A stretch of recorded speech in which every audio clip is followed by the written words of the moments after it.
Goeiemôre gemeenskap van gelowiges, dit is vandag Vrydag, die 20ste Maart 2026. Ek hoop regtig dat elkeen 'n besonderse week gehad het. Hierdie week het ons stilgestaan by die gedeelte Romeine 7 vers 15 tot 25 en uit die eerste deel van vers 25 en dit is waar ons vandag dan nou by gaan uitkom. En die tema van vanmôre, dank aan God deur Jesus Christus.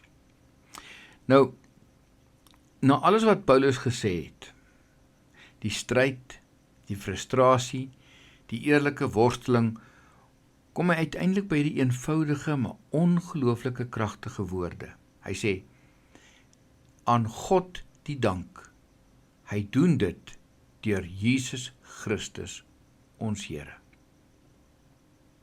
Dis amper soos 'n asemteug van verligting. Dis soos iemand wat lank gesukkel het en nou uiteindelik die antwoord raak sien. Want onthou, net 'n oomblik vroeër, in vers 24 het hy uitgeroep, wie sal my verlos? En nou kom die antwoord, Jesus Christus. Nou in hierdie gedeelte maak Paulus dit baie duidelik, dan nou veral hier in vers 25, die oplossing vir die mens se gebrokenheid lê nie in onsself nie. Ons het reeds gesê in die afgelope week, dis nie beter reëls nie, dis nie meer dissipline nie, dis nie groter wilskrag nie. Die antwoord lê in 'n persoon, Jesus Christus. Hy is die een wat doen wat ons nie kon doen nie. Hy bring verlossing, hy maak ons vry van sonde se mag, hy bring vergifnis, hy herstel daarmee ons verhouding met God, en hy bring nuwe lewe. Hy begin iets nuuts binne in ons.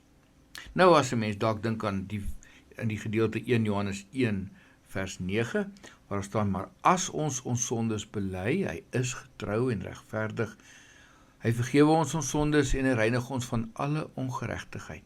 Dan is dit juis daardie gedeelte wat ons nou hier in herinnering bring, né? Dis nie iets wat ons verdien nie, dis iets wat ons ontvang. Maar natuurlik beteken dit nou nie dat die stryd oornag gaan verdwyn nie. Ons weet mos, die werklikheid is, ons sukkel nog steeds, ons struikel nog steeds, ons is nog nie perfek nie. Maar as ons al hierdie goed weet en ons dit raak sien, dan moet ons onthou, die verskil is, ons veg nie meer alleen nie. Christus het nie net vir ons gesterf nie, hy leef nou ook in ons deur sy gees. En dit beteken God is besig om in ons te werk. Dag vir dag, stadig maar seker. En die oorwinning lê nie daarin dat ons nooit weer val nie, want ons gaan weer, maar daarin dat God ons optel, verander en aanhou werk in ons lewens. So, hoe sou ek vandag daaroor moet dink? Dat ons anders oor onsself moet dink en leef. Ons kan elke dag leef met hierdie besonderse wete.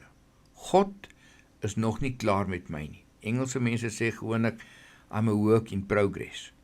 Hy werk nog in my lewe. My identiteit lê nie in my mislukkings nie. Dit lê nie in my swakheid nie. My identiteit is in Christus. En my hoop lê nie in hoe goed ek doen nie. My hoop lê in wat Jesus reeds vir my gedoen het. So Romeine 7 vers 25, die laaste gedeelte, eindig definitief nie in wanhoop nie. Dit eindig eintlik net in doodgewone, eenvoudige dankbaarheid. Ek dank God deur Jesus Christus ons Here. Maar die storie sal nie hier stop nie. Dit beweeg eintlik verder na een van die mooiste gedeelte in die Bybel, Romeine 8 vers 1. Daar is dus nou geen veroordeling vir die wat in Christus Jesus is nie. En dit maak jou vry. Dit is die evangelie.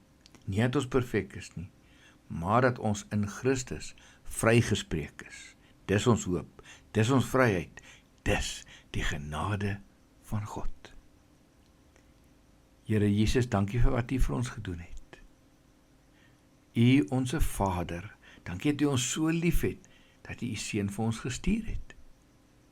En U die Heilige Gees wat in ons woon, dankie dat U ons gedurig deur daaraan herinner, dat U binne in ons werk, sodat ons lewens juis anders kan wees, betekenisvol kan wees, ten spyte van ons onvolmaaktheid. Dankie Here. Amen.